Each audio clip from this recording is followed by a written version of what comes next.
It was the summer of 2017 when my friend George took out a strange-looking, tiny black keyboard from his closet and placed it onto my lap. It was the infamous Microkorg, a tiny, compact digital synthesizer from the early 2000s. And with equal parts elation and ignorance, I spent the next few hours pressing keys, twisting knobs, and designing sounds that ultimately changed my understanding of music production forever. I didn't realize it then, but the spider web of synth mania had already caught me in its oh so enticing and financially crushing trap. And over the next few years, it would devour me whole. And this, my friends, is part one of Synth Stories.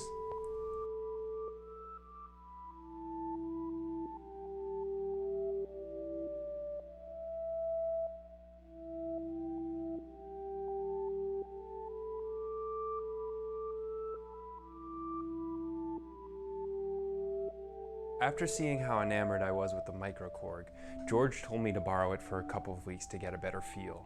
I took it home and spent hours every day exploring patches and trying to design my own. But ultimately, I was left confused. While it was a great sounding synth, its lack of knobs and unintuitive list-based modulation section made it difficult for the noob that I was to learn the ins and outs of its mechanics. I needed a one knob per function synth where all the parameters were laid out before my eyes so as not to add to the confusion that comes with exploring synthesis for the first time. So I did some research, hopped on Craigslist, and $300 later, I was in, enjoying the sweet, warm, rich sounds of the legendary Minilogue. A compact powerhouse of a synth with 4-note polyphony, 2 oscillators per voice, analog signal chain, ADSR, envelope generator, LFO, delay, mod stick, audio input, noise, keys, metal, plastic. I culled down the 100 preset patches that came with the original Minilogue to a handful of favorites and began making my own sounds inspired by Nine Inch Nails, LCD Sound System, Gary Newman, and other legends of the synth world. There were a few downsides to it. No stereo imaging, could have more voices, no sustain pedal or CV inputs, and small keys, which can take a bit of getting used to.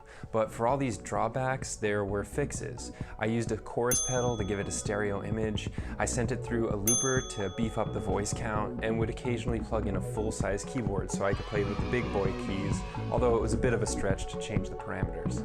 In my short time with the synth, I fell in love. And I believe if the synth somehow were to miraculously gain consciousness and have opinions and feelings about things, it would have most certainly loved me too. It was truly a match made in heaven, until...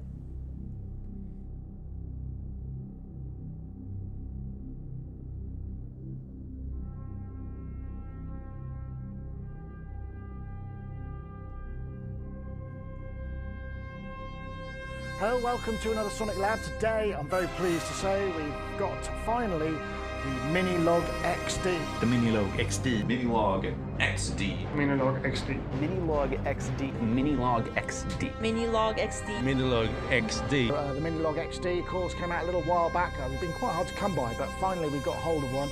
Minilogue XD moves on from the Minilogue, which I reviewed some time back when it came out, which when it first came out, it was a really groundbreaking instrument because it gave us true analog polyphonic instrument. In 2019, the Minilogue XD was announced.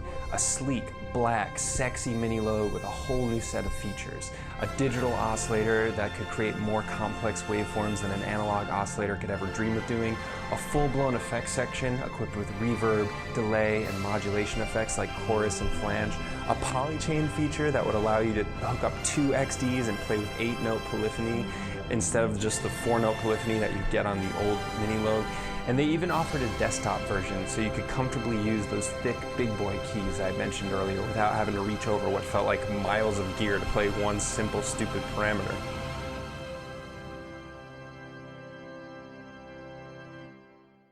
I looked back at the OG Logue with feelings of obsolescence.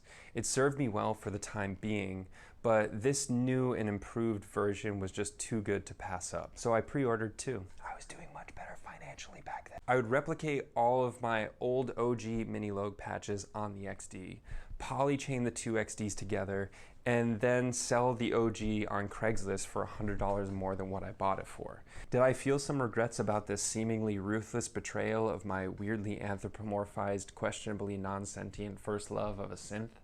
A little. But hey, My mind is it's a machine, not a person. It doesn't have feelings, right? I pre-ordered the XD in late February, and after numerous delays, it arrived at my doorstep in early August.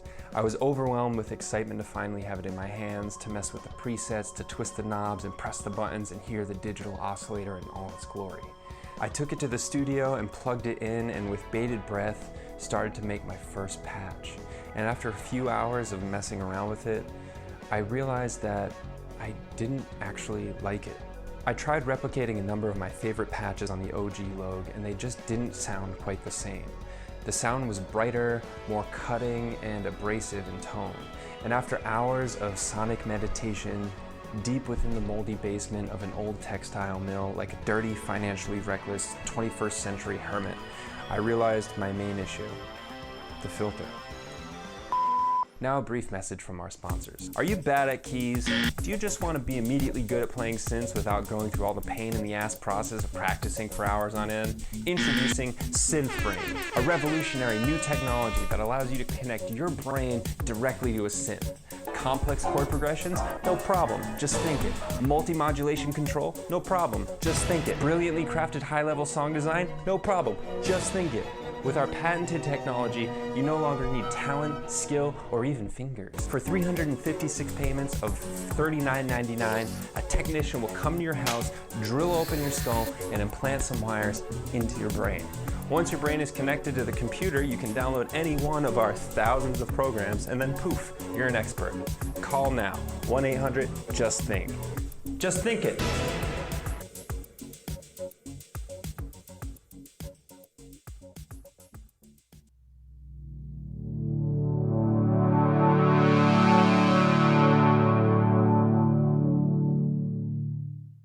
The XD had a 2-pole sharp filter. For those at home who don't know, a filter takes away certain frequencies of sound. Most synths have a low-pass filter, so when you turn down the cutoff knob, it takes away the higher frequencies of the spectrum, leaving your ears only to hear the lower ones. Typically, a filter is useful to give or take away the presence within a mix. It also contributes to the unique character of a synth's sound. For our purposes, we're only going to be talking about 2 kinds of low-pass filters, a 2-pole filter and a 4-pole filter. A 2-pole filter cuts away the higher frequencies of sound at a slower rate than a 4-pole filter, and a 4-pole filter has a steeper slope when taking away the higher frequencies. It's a subtle difference, but it gets much more obvious when sculpting the sound.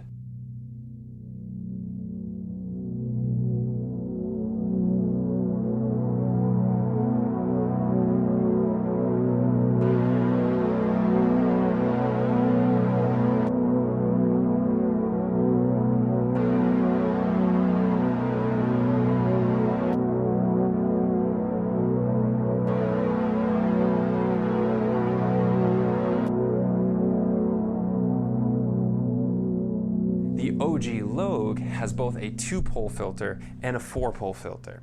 The XD only has a 2-pole filter.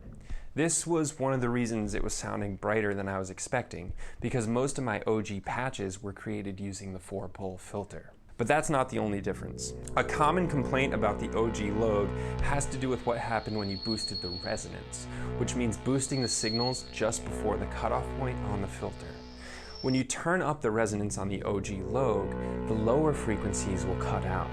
Korg knew about this and completely revamped their filter on the XD so that when you boost the resonance, the juicy low ends stick around. But in doing so, it changed the character of the filter, and the sounds that you get out of it are quite different from the OG. And this is why I called it biting earlier. If you asked me then which one of these 2 synths was my favorite, I would have told you obviously the OG Logue. But if you ask me now, after I've spent some more time with it, I'd say that the XD has grown on me a lot. And the OG is still my favorite, but the XD complements the OG quite nicely. It's almost like the XD is the yin to the OG's yang. I made the mistake in thinking about the XD as an upgrade from the OG in the same way that I think about the iPhone X as being an upgrade from the iPhone 8. It has the same basic features with a couple of things marginally improved. But this analogy falls short for synthesizers because unlike iPhones, these pieces of technology are musical instruments. And while you can pack a bunch of modern features into a new instrument, it doesn't necessarily get better with every feature you add or make the prior model of that instrument obsolete. Think about all the magical synths from the 70s and 80s like the Prophet 5 or DX7 or anything from Moog.